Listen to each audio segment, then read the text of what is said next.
Viral detik-detik truk muatan barang bekas mundur dan terjungkal.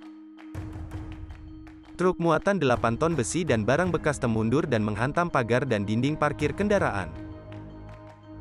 Balai Pemasyarakatan, Bapas, Kelas 2 Samarinda, Jalan MT Haryono, Sabtu tanggal 27 Mei tahun 2023. Sopir mengalami pecah di bibir usai terhantam setir truk. Peristiwa itu terjadi sekitar pukul 14.05 waktu Indonesia Barat. Video durasi 8 detik memperlihatkan detik-detik truk bernomor polisi KT 8480 syarat muatan mundur.